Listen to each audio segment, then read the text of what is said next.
Guys welcome to my vlog Vietnam series episode 2। Hanoi के day 2 पे हम बहुत सारी चीज़ें कवर करने वाले हैं। सुबह के 9:30 ऑलरेडी हो चुके हैं। देखते हैं आज कितनी सारी चीज़ें कवर कर पाते हैं। ये है हो ची मिन म्यूज़ियम। वियतनाम के फर्स्ट प्रेसिडेंट हो ची मिन की बॉडी यहाँ पे प्रिजर्व करके रखी गई है। कहते हैं कि फ्रेंच से जब वॉर हुआ था उसके बाद इंडिपेंडेंस यहीं से डिक्लेयर किया गया। हालांकि हो ची मिन एक नॉर्मल सा क्रीमेशन चाहते थे, बट गवर्नमेंट ने ये डिसाइड किया कि उनकी बॉडी को प्रिजर्व किया जाए ताकि आने वाले सालों तक लोग उन्हें याद रखें।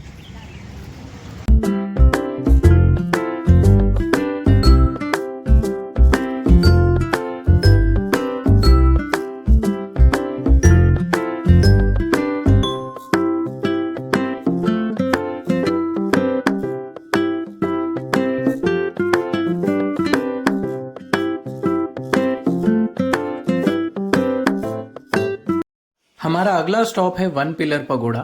इसे वियतनाम का सबसे यूनिक मंदिर भी कहते हैं।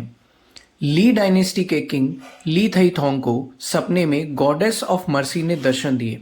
उस सपने में गॉडेस ऑफ मर्सी एक लोटस पे विराजमान थी और उन्होंने राजा को एक संतान उपहार स्वरूप दी, जिसके कुछ ही दिन बाद राजा की शादी हो गई और उन्हें पुत्र के रूप में एक संतान की प्राप्ति हुई।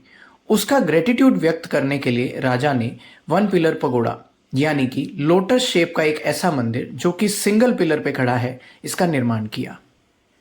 ईयर 1954 में जब फ्रांस की आर्मी को वॉर में वियतनाम की आर्मी ने हरा दिया था, तो फ्रांस की आर्मी ने जाते जाते इस मंदिर को डिमोलिश कर दिया, जिसके तुरंत बाद वियतनाम की गवर्नमेंट ने इसको रिकंस्ट्रक्ट करवाया।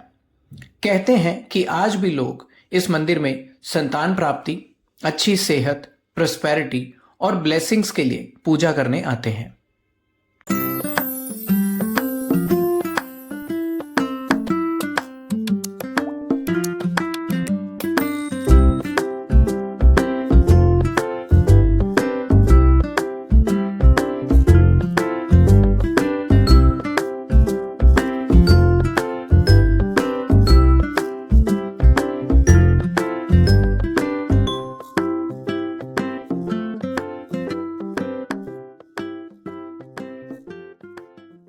ये है टेम्पल ऑफ लिटरेचर। इसे वियतनाम की सबसे पहली नेशनल यूनिवर्सिटी भी कहा जाता है। करीबन 700 साल तक ये वियतनाम की मेजर सेंटर ऑफ लर्निंग रहा। ये टोटल 5 कोर्टयार्ड्स में डिवाइडेड है। सबसे पहला कोर्टयार्ड एक भव्य एंट्रेंस से शुरू होता है, जो कि सिंबलाइज करता है स्कॉलर्स की जर्नी को। दूसरे कोर्टयार्ड को खुई वैन पवेलियन भी कहते हैं। ये एक एलिगेंट रेड स्ट्रक्चर है जो कि अब हनोई का ऑफिशियल सिंबल भी माना जाता है।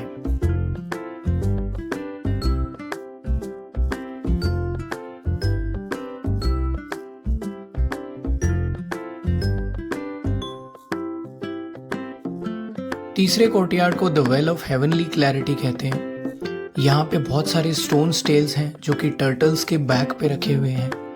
इनमें उन स्कॉलर्स के नाम एनग्रेव्ड हैं जिन्होंने रॉयल एग्जाम्स को पास किया।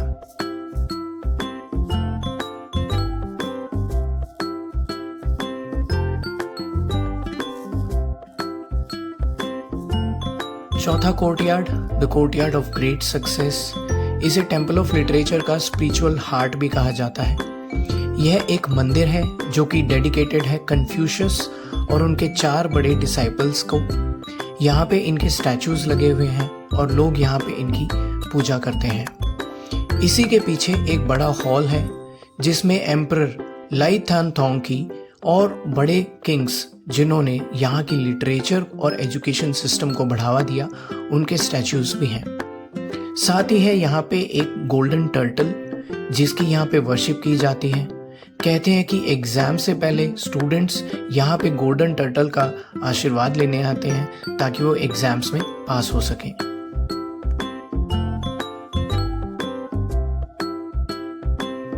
टेम्पल ऑफ लिटरेचर का 5वां कोर्टयार्ड सबसे लास्ट में बनवाया गया, जब यहाँ पे स्टडीज प्रॉपरली फुल फ्लेजेडली कंडक्ट होनी शुरू हुई और इसे एक यूनिवर्सिटी का दर्जा दिया गया।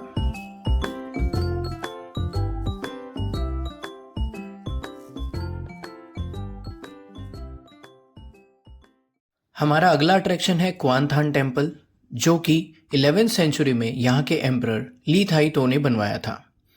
ये गॉड ऑफ नॉर्थ यानी कि त्रान वू को डेडिकेटेड है। ऐसा माना जाता है कि टेम्पल ऑफ नॉर्थ हनोई की नॉर्थ डायरेक्शन से रक्षा करता है।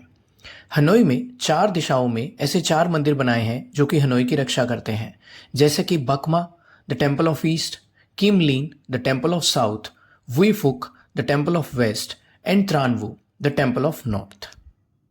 शहर के भीड़ भाड़ और शोर शराबे वाले एनवायरनमेंट में यह मंदिर एक ऐसा शांत कोना है जहाँ पे विश्वास और इतिहास दोनों एक अरसे से एक दूसरे के साथ खड़े हैं।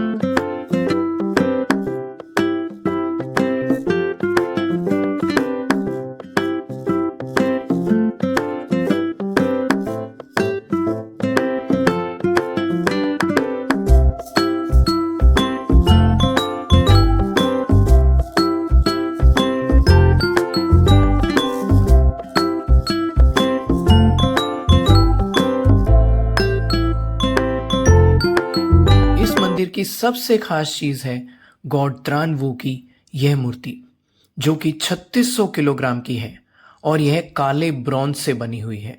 इसकी टोटल हाइट 3.96 मीटर है। इसे 17वीं शताब्दी में यहाँ लाकर रखा गया। वाकई वियतनाम के आर्टिस्ट्स की प्रतिभा देखने लायक और सराहनीय है। डे 2 का हमारा लास्ट अट्रैक्शन था ट्रंकॉक पगोड़ा, बट जब तक हम यहाँ पहुँचे ये मंदिर बंद हो चुका था। अगर आप भी वियतनाम घूमने का प्लान कर रहे हैं तो आप मेक श्योर करिए कि अपनी आइटनरी के सारे अट्रैक्शंस की प्रॉपर टाइमिंग्स आपको पता हो, ताकि कोई भी जगह आपसे मिस ना हो। वियतनाम से जुड़े और भी वीडियोस इस चैनल पे अपलोड होने वाले हैं, तो please don't forget to subscribe.